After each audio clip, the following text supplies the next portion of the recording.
लोक जनशक्ति पार्टी रामविलास ने उत्तर प्रदेश की राजनीति में कदम रखने का मूड बना लिया है, या यूं कह लें कि कदम रख दिया है। अभी जमुई के सांसद अरुण भारती यहां पर आए थे। किस तरह का कार्यक्रम था ये और किस तरह की योजना बनाई जा रही है? बहुत बहुत धन्यवाद अभिनंदन जी। पहले आपको और दिवाली की बहुत बहुत शुभकामनाएं हमारी तरफ से और मेरे पूरे संगठन की तरफ से आप सभी को। माननीय सांसद जी व हमारे प्रभारी उत्तर प्रदेश के अरुण भारती जी आए हुए थे। वो सिर्फ एक समीक्षा बैठक के लिए आए हुए थे, ऐसी कोई इंटरनल बात नहीं है। सारे संगठन से मिलने के लिए यहाँ पे आए हुए थे। संगठन को कैसे मजबूत कर रहे हैं उस विषय में उन्होंने चर्चा करी। यही सारी बातें हुई अभी हमारी।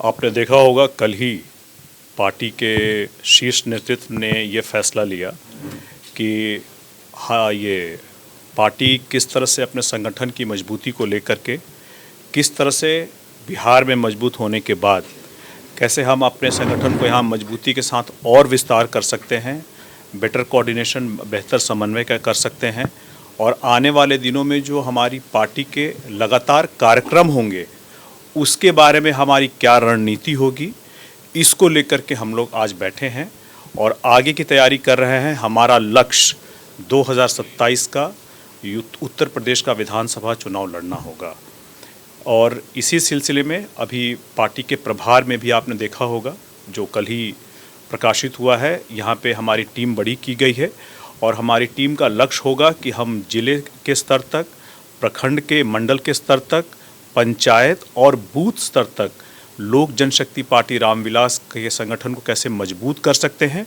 कैसे विस्तार दे सकते हैं, ताकि हमारी पार्टी आने वाले उत्तर प्रदेश के चुनावों में बड़ी मजबूती से चुनाव लड़े। और हम लोग चाहेंगे कि हमारे भी कुछ लोग चुन करके आएँ और समाज की आवाज़ को विधान सभा में उठाने का काम करें।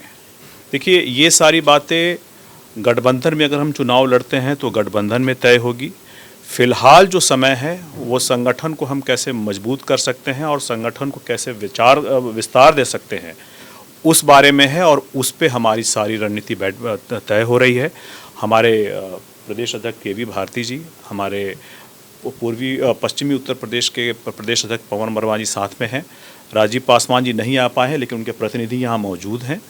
तो हम लोग बैठ करके आगे की रणनीति पे विचार कर रहे हैं और अपने आप को और पूरी संगठन को उत्तर प्रदेश में हम 2 साल में इस स्तर पे तैयार करके ले आएँ कि विधानसभा में 2027 में जो चुनाव होंगे उसमें हम मजबूती से अपना आगाज़ कर सकें। क्या किसी तरह का कोई कार्यक्रम चिराग पासवान जी का भी है उत्तर प्रदेश में? जी हाँ, उनका लगभग हर महीने कम से कम 2 कार्यक्रम उत्तर प्रदेश में लगातार होता रहेगा। आने वाले अभी निकट भविष्य में भी एक बड़ा कार्यक्रम हम लोग करने जा रहे हैं और उस बारे में भी हमारी रणनीति, हमारी तैयारी चल रही है। एक बार चीज़ें तय हो जाएंगी तो इस बारे में आपको भी जानकारी दे दी जाएगी। उत्तर प्रदेश की 9 सीटों पर उपचुनाव होना है, इसमें चिराग पासवान का कोई ऐसा जनसभा संबोधन या फिर, क्योंकि आप एनडीए के सहयोगी दल हैं और समर्थन देखने को मिल सकता है? देखिए, अगर उनके कार्यक्रम के लिए कोई भी प्रस्ताव आएगा तो उसको हम लोग ज़रूर कंसिडर करेंगे।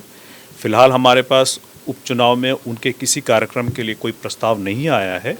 जैसे आएगा तो उसको हम लोग कंसिडर करके उनका है वहाँ कार्यक्रम लगाएंगे। लेकिन उससे पहले जो भी सामाजिक, जो भी हमारे अलग अलग राजनीतिक कार्यक्रम हो सकते हैं वो हम लोग करते रहेंगे। कोई योजना, जैसे उत्तर प्रदेश में आप लोग 2027 की योजना बना रहे हैं चुनाव लड़ने की, तो किसी तरह की कोई योजना की जो केंद्रीय मंत्री हैं चिराग पासवान, उनकी कुछ रैलियां होने, जैसे कि अरुण भारती जी ने कहा कि कुछ रैलियां होने वाली हैं, किस तरह की रैलियां होने वाली हैं और किस तरह का वो कार्यक्रम होगा, किस तरह की योजना है, मुद्दे क्या हैं, एजेंडा क्या है? रैली, जैसा कि अभी हमारे सांसद जी ने बताया भी था आपको, रैलियाँ अब शुरू हो जाएंगी नेक्स्ट मंथ से। मोस्ट प्रोबेबली अगले महीने ही हमारे माननीय नेता चिराग पासवान जी, राष्ट्रीय अध्यक्ष लोक जनशक्ति पार्टी, लखनऊ जल्दी ही आने वाले हैं। जैसे ही निर्धारित तारीख होती है, डेट जो भी मिलती है, उसके लिए हम आपको बताएंगे। और जो एजेंडा आपने बताया, हम और हमारी पार्टी की जो विचारधारा है वो ऐसी है कि हमारी पार्टी हर एक व्यक्ति को लेके चलना जानती है, कमज़ोर वर्ग के साथ हमेशा खड़ी रहती है। वो कोई भी व्यक्ति हो, सबके साथ रहना और सबको आगे बढ़ाने की पूरी कोशिश करती है। हमारे नेता तो युवा हैं, युवाओं का साथ मजबूती से उन्हें मिल रहा है। MY आप देख रहे हैं हमारे यहाँ भी है, M से महिला, Y से यूथ, दोनों बहुत मजबूती से कनेक्ट हैं हमारे नेताजी से। और हमारी पार्टी में 40% समथिंग जो महिलाओं को ही दिया गया है, आप समझ लीजिए। तो बहुत मजबूती से युवा नेता हैं, अच्छा कार्य कर रहे हैं और हम सब मजबूती से लगे हैं उनके साथ। 40% का आरक्षण लोक जनशक्ति पार्टी रामविलास में महिलाओं को दिया गया है, ऐसा कहा जा रहा है। हमारे साथ महिला प्रकोष्ठ की राष्ट्रीय अध्यक्ष भी हैं। महिला सशक्तिकरण की बात होती है तो आपकी पार्टी महिलाओं के लिए क्या कुछ करने वाली है? अब तो उत्तर प्रदेश की राजनीति में आ रहे हैं, यहाँ पर तो योगी आदित्यनाथ भी महिला सशक्तिकरण की बात करते हैं और अन्य पार्टियां भी करती हैं, तो क्या क्या कुछ नया होने वाला है? जो सबसे महत्वपूर्ण बात है, देश की आज़ादी के इतने वर्षों बाद भी आज महिलाएं सुरक्षित नहीं है। जैसे कलकत्ता जैसे स्टेट में जो वहाँ पर एक डॉक्टर महिला के संग जो भी उनके संग अत्याचार हुआ है, अभी ज़रूरत है हर बच्चों को, हर युवा को जागरूक करने के लिए, क्योंकि प्रशासन ही सब कुछ नहीं कर सकता है। जब तक हम अपने बच्चों में अच्छे संस्कार नहीं डालेंगे, उनके अंदर अच्छी भावना अपने बहनों के प्रति, माताओं के प्रति नहीं होगा, तब तक ये अत्याचार बंद नहीं हो सकता है। इसलिए मैं यही कहना चाहूँगी कि हर माँ, हर पिता अपने बच्चों में अच्छे संस्कार डालें कि आगे ऐसी जो घटनाएं हो रही हैं, कलकत्ता जैसे एक मासूम बच्ची के संग हुआ है, ऐसा ना हो सके। ऐसा ना हो सके। लोक जनशक्ति पार्टी रामविलास को लेकर ये भी कहा जा रहा है कि बिहार में 5 सीटों पर उन्होंने अपने प्रत्याशियों को उतारा, वो सारे जीते, एक इतिहास बना लोकसभा चुनाव में, और 2027 के विधानसभा चुनाव में आप लोग आने वाले हैं। क्या नाम है आपका? मैं राम कुमार भारती, प्रदेश भारती जी। महासचिव संगठन। तो भारती जी, आप ये बताइए कि 27 का जो एजेंडा है आपका, यहाँ तो ओम प्रकाश राजभर पहले से बैठे हुए हैं, निषाद पार्टी पहले से बैठी हुई है, आपके सांसद जी कह रहे हैं कि गठबंधन का भी पता नहीं है, करेंगे नहीं करेंगे क्या होगा, तो क्या गठबंधन टूटेगा तो नहीं ना? देखिए, चिराग पासवान जी हमारे माननीय मंत्री जी हैं, जो राष्ट्रीय अध्यक्ष भी हैं, उन्होंने स्पष्ट रूप से कहा है कि केंद्र में हमारा गठबंधन अलग है, प्रदेश में अलग होगा। तो उत्तर प्रदेश के लिए उन्होंने स्पष्ट रूप से कहा है कि आप जैसी तैयारी करना चाहते हैं वैसी संगठन हमें, मतलब गठबंधन होगा अगर उत्तर प्रदेश में तो गठबंधन में लड़ेंगे, और नहीं होगा तो हम पूरी सीटों पर लड़ेंगे। गठबंधन नहीं होगा तो पूरी सीटों पर लड़ेंगे। असली मुद्दा सिद्धांतिक गठबंधन का ही तो है।